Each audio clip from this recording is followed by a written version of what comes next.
রান্নাঘরে কি করি। Everyone, welcome to my channel Anisha Banerjee. Hope আপনারা সবাই খুব ভালো আছেন আর আমিও খুব ভালো আছি। তো খুব ভালো আছি তো বলা যাবে না, একদম এতটাই গরম পড়েছে, পুরো যাচ্ছাতাই অবস্থা, ভীষণ ভীষণ গরম আজকে তো বিশেষ করে। তো ঝড় উঠছে, ধুলো উঠছে চারিদিকে। হ্যাঁ, আর আগের দিন আপনাদেরকে আমি যেমনটা বলেছিলাম যে রামনবমীর জন্য স্পেশাল র্যালি বেরোবে, আমাদের কলোনি দিয়ে আসবে, তো সেটা তো আগের দিন আসেনি, আমি পুরোপুরি ওটা জানতাম না, ভুল বলে দিয়েছি। তো সেই র্যালিটাই আজকে আসবে। তো আপনাদেরকে আমি যে ভিডিওতে দেখিয়েছি যে বৈথালি বাবার মন্দির, তো ওখান থেকেই অ্যাকচুয়ালি আসবে। তো আজকে সেটা র্যালিটা আসবে আর অনেক বড় র্যালি এখানে বের হয়, আর তার সাথে রাম সীতা এভাবে সাজিয়েও নিয়ে আসা হয়। তো এইবারে কীরকম কী করেছে আমি ঠিক জানি না, তো চলুন আপনারাও দেখতে থাকুন ভিডিওটা, আশা করছি খুব ভালো লাগবে। আর মা এখানে এই যে গবলুদেরকে তরমুজ দিয়েছিল, তরমুজ কেটে রেখেছিল, তো ওটাই এখন খাবো আর খেয়ে পরে তারপরেই বেরোবো। তো এই র্যালিটা আসবে বলে এখানে রাস্তাটা পুরো পরিষ্কার করা হচ্ছে আর জল টল দিয়ে এখানে পুরো সবাই মিলে একদম দৌড়ঝোড় শুরু হয়ে গেছে। আর ওই সাইডে কিসের ব্যবস্থা করা হয়েছে এরা বললো, শরবত। আচ্ছা, আমরা সবার আগে রেডি হয়ে এখানে দাঁড়িয়ে আছি, সবার আগে আমরা কিন্তু বেরিয়ে গেছি, 4টের থেকে রেডি হয়েছি না, অলরেডি বেরিয়ে গেছে র্যালিটা, পুরো আওয়াজ আসছে আর একটু টাইমের মধ্যে হয়তো চলে আসবে এই সাইডে। ওই কলোনি গেছে এখন মোড়ের ওই সাইডে, সামনে করে নিয়েছি। এই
ওরা সব গেছে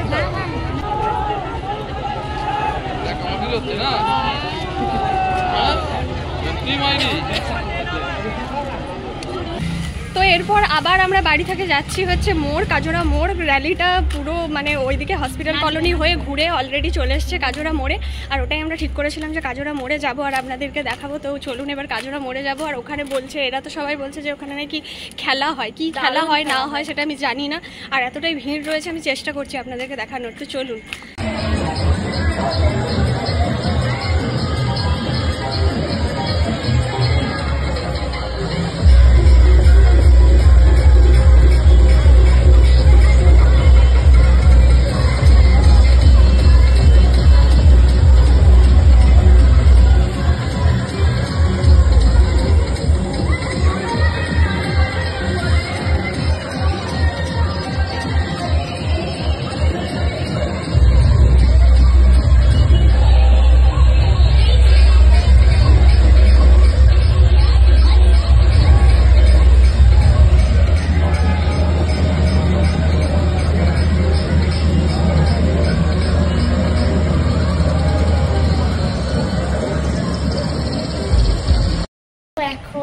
বাজে এখন বাজে রাত 11:15, না 11টা নয় 11:15 বাজছে। তো এখন আমাদের খিদে পেয়ে গেছে। তো দেখো দিদি রান্নাঘরে কি করছে, তো দেখো এখানে কি করছে। এখানে এখন বানাচ্ছি আমি ডিমের অমলেট, আর কারণটা হচ্ছে যে আমাদের প্রচন্ড খিদে পেয়ে গেছে আর আমরা সেরকম কিছু খাইনি, সন্ধ্যের সময় একটু চিকেন মোমো খেয়েছিলাম বাস। আর এত গরমে কিছু খেতে ভালো লাগছে না। ভিডিওটাও এখানে আজকের মতো এন্ড করছি। যদি ভিডিওটা ভালো লেগে থাকে তো please like share and subscribe my channel. And সবাই ভালো থাকবেন, সুস্থ থাকবেন, বাই।